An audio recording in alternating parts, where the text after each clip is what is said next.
இந்த பதிவு கேது கோச்சாரத்தில் போகக்கூடிய சுயசாரம் பெறக்கூடிய பலன்களை பற்றி சொல்லக்கூடியது. 12 லக்னத்திற்கும் தனித்தனி பதிவுகள். முதல் பதிவாக இப்போ மேஷ லக்னத்திற்கு கேதுவனுடைய சுயசார பலன்களை பார்ப்போம்.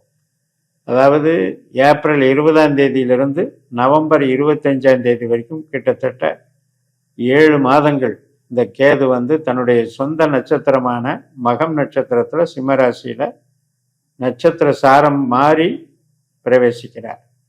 இதற்கென்று ஒரு பிரத்யேகமான பலன்கள் உண்டு. இப்போ மேஷத்துக்கு 5ஆம் இடத்துல இருக்கார் கேது. இது வரைக்கும் பூர நட்சத்திரத்தில் இருந்தவர் இப்போ ரிவர்ஸில் மக நட்சத்திரத்தில் வர்றாரு. இதனுடைய ஒரு மாறுபாடுகள் எப்படி நம்மளுக்கு வேலை செய்யும் அப்படிங்கிறத பார்க்கலாம். பொதுவாக கேது அப்படின்னாலே ஒரு பயம் இருக்கும் எல்லாருக்கும், ராகு விட கேதுல. ஏனென்றால் கேது என்பவர் டிட்டாச்மெண்ட் பாலிசி, எதையுமே வெட்டி விடுறவர், வேணான்னு சொல்கிறவர். எதை வேணான்னு சொல்ல போகிறாரு அப்படின்னா, தான் இருக்கிற இடத்துலையும் தான் இருக்கிற நட்சத்திரத்தின்படியும் தான் சேர்ந்த கிரகங்களின்படியும் அவர் சில விஷயங்களை சொல்லுவார். இப்போ உங்கள் ஜாதகத்தில் நீங்கள் மேஷ லக்னம் அப்படின்னா உங்களுக்கு லக்னத்திலேயே புள்ளி அமையிறது கேதுவனுடைய புள்ளி. அஸ்வினி லக்ன புள்ளியாக அமைந்தால் அப்படின்னா நம்ம கேதுவனுடைய ஆதிக்கத்தில் பிறக்கிறோன்னு அர்த்தம்.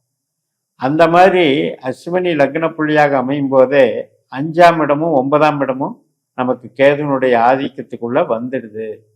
இந்த 5ஆம் இடங்கிறது என்ன அப்படின்னா பூர்வ புண்ணியம். 9ஆம் இடம்ங்கிறது என்ன அப்படின்னா பாக்கியஸ்தானம். அது மட்டும் இல்லை, நமக்கு தெய்வ அனுகிரகம், தேவதாவசியம், அனைத்து விதமான அதிர்ஷ்ட வாய்ப்புகள், இதையெல்லாம் அறிவை கொடுக்கறது இந்த 9ஆம் இடம். அப்போ நம்ம பூர்வீகம், நம்ம பாரம்பரியம், நம்ம பூர்வ புண்ணியம், முன்ஜென்ம கர்மா எல்லாத்துலேயுமே இந்த 1, 5, 9ங்கிறது மேஷத்துக்கு மிகப்பெரிய ஒரு தத்துவத்தை உள்ள வச்சிருக்கு. அதில் இந்த 5ஆம் இடம்ங்கிற மக நட்சத்திரம்ங்கிறது பித்ரு தேவதைகள் அதனுடைய ஆதிக்கம் பெற்ற நட்சத்திரம். அப்போ நம்முடைய பாரம்பரியம், நம்மளுடைய முன்னோர்கள், இது சார்ந்து சில கர்மாக்களை அனுபவிக்கத்தான் நாம் பிறந்திருக்கோங்கிறத அதை உறுதிப்படுத்துகிறது. அந்த 5ஆம் இடத்திலேயே அவர் சுயபலம் பெற்று சொந்த நட்சத்திரத்திலேயே பிரவேசிக்கும் போது அந்த 5ஆம் இடத்தை கெடுப்பாரா கொடுப்பாரா? இந்த 5ஆம் இடம்ங்கிறது என்ன? நம்மளுடைய அருள். அதாவது குழந்தையும் 5ஆம் இடம்தான், நமக்கு கலைகளும் 5ஆம் இடம்தான், தெய்வீகமும் 5ஆம் இடம்தான், அதே மாதிரி காதலும் 5ஆம் இடம்தான், விளையாட்டும் 5ஆம் இடம்தான், வேத பாராயணங்கள் படிப்பதும் 5ஆம் இடம்தான், இப்படிப்பட்ட பொழுதுபோக்குகளை கொண்டதும் 5ஆம் இடம்தான். இப்படிப்பட்ட ஒரு வகையில நம்ம ஜனன ஜாதகத்துல நல்ல கேதுவாக அமைந்திருந்தார் என்றால், அல்லது கேது நட்சத்திரத்துல இப்ப அஸ்வினியிலோ மகத்திலேயோ அல்லது மூலத்திலேயோ, அதாவது மேஷம், சிம்மம், தனுசு, இதுல கேதுனுடைய நட்சத்திரத்துல எந்த கிரகங்கள் இருந்தாலும் இப்ப நான் சொல்லக்கூடிய இந்த கேதுனுடைய பலன் உங்களுக்கு ஒத்து போகும். ஏனென்றால் அந்த கிரகங்களுடைய தொடர்புக்கு கேது ஆளாகிறார். அப்ப அந்த சர்க்கியூட்ல அது இப்ப உங்களுக்கு சூரியனாகவே இருந்ததுன்னு வைங்க, கேது நட்சத்திரத்துல சூரியன் இருந்தாரு அப்படின்னா தந்தை வழி அது பாசிட்டிவா இருந்ததுன்னா தந்தை வழியில நன்மைகளை கொடுப்பார், தெய்வ அனுகிரகத்தை கொடுப்பார், அமானுஷ்யத்தை ஏற்படுத்துவார். இப்ப நிறைய பேருக்கு ஒரு இன்ட்யூஷன் பவர் மேல ஆசை இருக்கும். அதே மாதிரி உபாசனை தேவதைகள் மூலம் தேவதா வசியத்துக்கு ஆசை இருக்கும். அதே மாதிரி பக்தி மார்க்கத்துல போறதுல கூட தத்துவ ரீதியாக ஆன்மீகத்தை வளர்க்கணுங்கிற எண்ணம் இருக்கும். அதற்கெல்லாம் இந்த கேது உங்களுக்கு ஹெல்ப் பண்ணுவாரு. அருள் ஞானம் என்கின்ற விஷயத்தை பூஸ்டப் பண்ணுவாரு.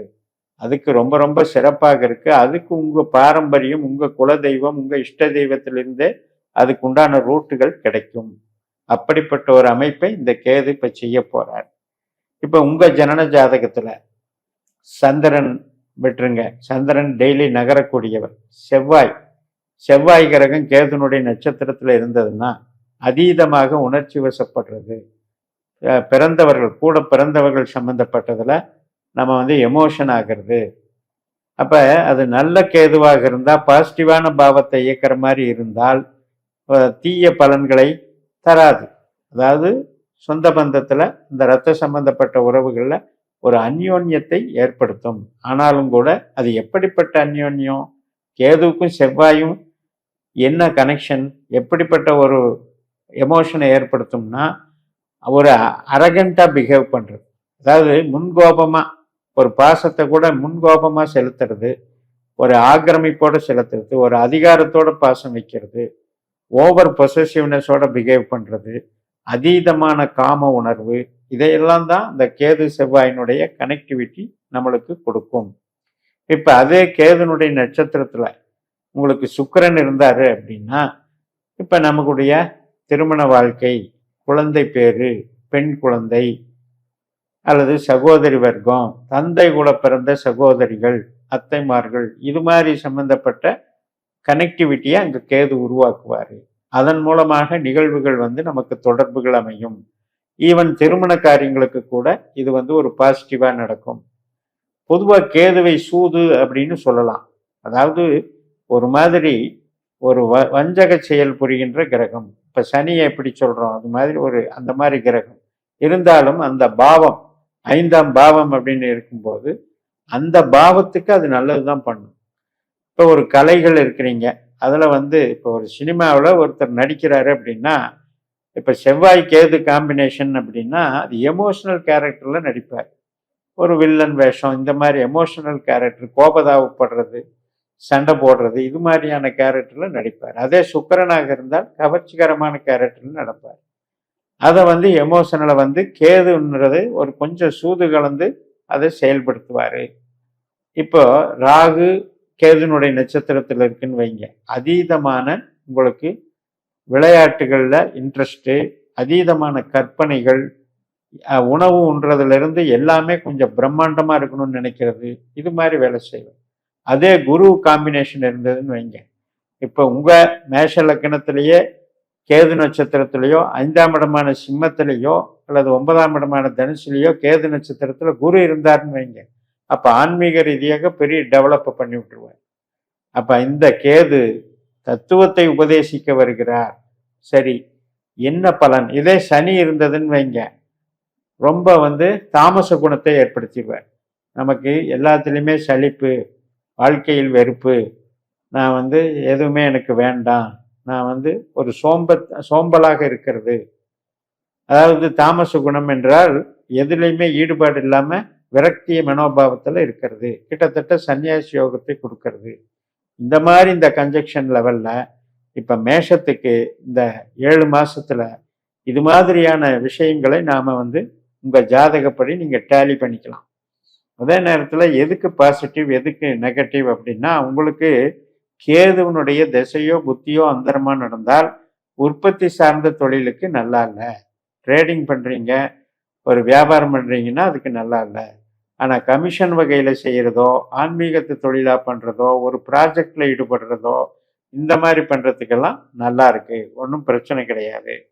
அதே நேரத்தில் அடிக்கடி வேலை வாய்ப்பு பறி போகிறது, வேலை இல்லாமல் சும்மா இருக்கிறதுங்கிற விஷயத்த யாருக்கெல்லாம் கேது திசாபுத்தி அந்தரம் நடக்குதோ அவங்களுக்கு ஏற்படுத்துங்கிறத மறந்துட வேண்டாம். அதனால் இந்த கேது சுயசாரம் பெறுவதில் மிகப்பெரிய ஆன்மீக சக்தி இருக்கிறது, தத்துவம் இருக்கிறது, நமக்கு நம்முடைய பூர்வ கர்மாவை குறிக்கக்கூடிய ஒரு செயல்பாடு இருக்கிறது என்பதை மட்டும் புரிந்து கொள்ளுங்கள்.